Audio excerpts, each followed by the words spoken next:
अस्सलाम वालेकुम everyone, hope आप सब ठीक ठाक होंगे। Welcome back to another vlog, Sunday routine vlog. But आज का व्लॉग बाकी संडेज़ के व्लॉग से डिफरेंट है। आज मैं कोई क्लीनिंग पार्ट नहीं शेयर कर रही। आज मैं बहुत ही yummy and easy breakfast recipe for kids share कर रही हूँ, क्योंकि मेरे दोनों छोटे बच्चे पूरा वीक ब्रेकफास्ट नहीं करके जाते, तो मेरी कोशिश होती है सैटरडे संडे मैं कुछ हेल्दी ब्रेकफास्ट उनके लिए ज़रूर बनाऊँ, जिसे वो बहुत इन्जॉय करके अपना ब्रेकफास्ट करें। तो यहाँ मैंने 4-5 मीडियम पोटैटोज़ लेके उनको उनकी स्किन पील करके अच्छी तरह ग्रेट कर लिया था, और उसके बाद इसमें मैं बहुत चिल्ड वाटर ऐड कर दूँगी और आधे घंटे के लिए इन ग्रेटेड पोटैटोज़ को मैं रेफ्रिजरेटर में रख दूँगी। तमाम पोटैटोज़ को तो मैंने यूज़ नहीं किया था रेसिपी में। हाफ़ को मैंने सिंपल हैश ब्राउन के लिए रख दिया था, क्योंकि मेरे बच्चे हैश ब्राउन बहुत शौक़ से खाते हैं, और जो हाफ़ थे उनका मैं एक मज़ेदार सी रेसिपी उनकी बनाने वाली हूँ। तो ज़रूर देखिएगा ये रेसिपी और अपने बच्चों के लिए ज़रूर ट्राई कीजिएगा, बहुत अच्छी लगेगी आपको भी। तो फ्रिज से निकाल लिए थे मैंने ग्रेटेड पोटैटोज़, और उनका पानी अच्छी तरह स्ट्रेन करना था। मलमल का कपड़ा था मेरे पास, जिसको ट्रिपल लेयर्स में मैंने यहाँ रखा था स्ट्रेनर में, और अच्छी तरह इन ग्रेटेड पोटैटोज़ का मैं पानी स्ट्रेन कर दूँगी, क्योंकि इनमें नमी बिल्कुल नहीं होनी चाहिए। अच्छी तरह इनका पानी स्ट्रेन करके, और इसमें हम simple salt and black pepper add करेंगे, और उसके बाद इसकी मेकिंग स्टार्ट करेंगे। साथ साथ आपसे शेयर करूँगी एक बेहतरीन हेयर मास्क, और उसके बाद अपनी सिंपल सी शॉपिंग शेयर करूँगी। आज का व्लॉग ज़रा हट के है बाकी संडे व्लॉग से। तो यहाँ आप अपनी मर्ज़ी के मुताबिक नमक ऐड करें, और simple black pepper. Hash brown में वैसे कॉर्न स्टार्च डलता है, लेकिन यहाँ मैंने ऐड नहीं किया, क्योंकि पोटैटोज़ इतने स्टार्ची होते हैं कि जो मैं रेसिपी बना रही हूँ उसमें स्टार्च की ज़रूरत ही नहीं है।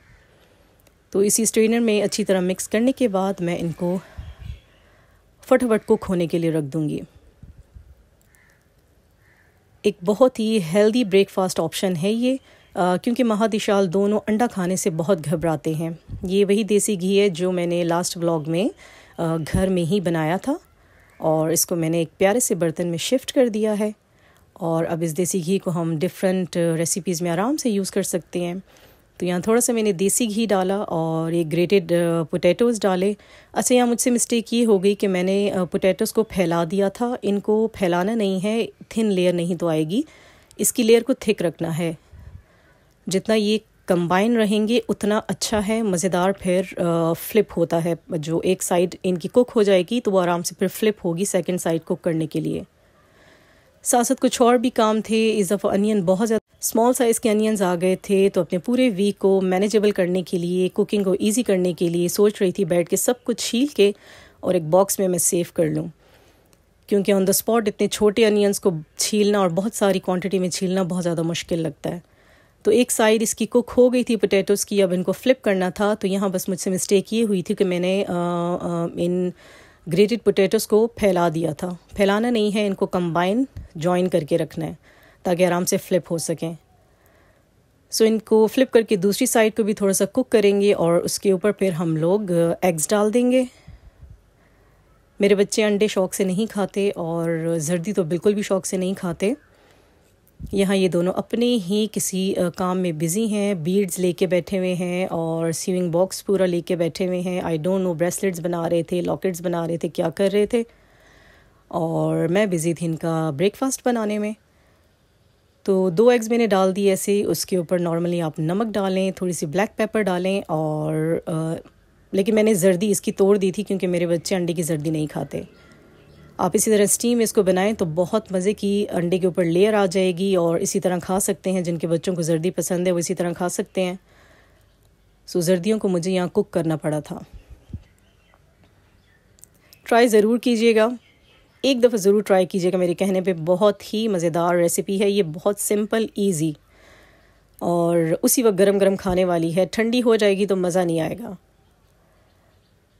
तो ये बन के बिल्कुल ऐसे हो गए थे जैसे कि पराठे के ऊपर हमने अंडे रखे हुए हैं। और सबसे पहले मैंने अपने हस्बैंड को टेस्ट करवाया, उनको बहुत अच्छा लगा, लेकिन वो इतनी जल्दी में थे कि उन्होंने 1-2 बाइट लिए और ज़्यादा टेस्ट नहीं कर पाए। इसके साथ साथ मुझे बनाना था आज संडे को अपने लिए हेयर मास्क, ख़ुद भी लगाना था, बच्चों को भी लगाना था। और मैं बहुत खुश हो रही थी कि ये मेरे अपने घर का एलोवेरा है, मेरा अपना प्लांट है ये, और माशाल्लाह इतने अरसे बाद इतना अच्छा ग्रो किया है। इसको थोड़ी देर पानी में डिप कर दूंगी क्योंकि इसका जो येलो पार्ट होता है वो थोड़ा जहरीला होता है, वो अच्छी तरह पानी में निकल जाना चाहिए।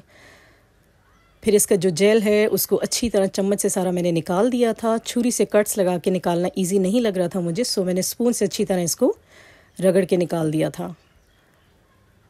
अच्छा, इसके छिलके को भी मैं वेस्ट नहीं करूँगी। हमारे जो जिनके लॉन्ग हेयर्स हैं तो वो इसके छिलके का अच्छी तरह मसाज कर सकते हैं अपने लॉन्ग हेयर्स के एंड्स पे।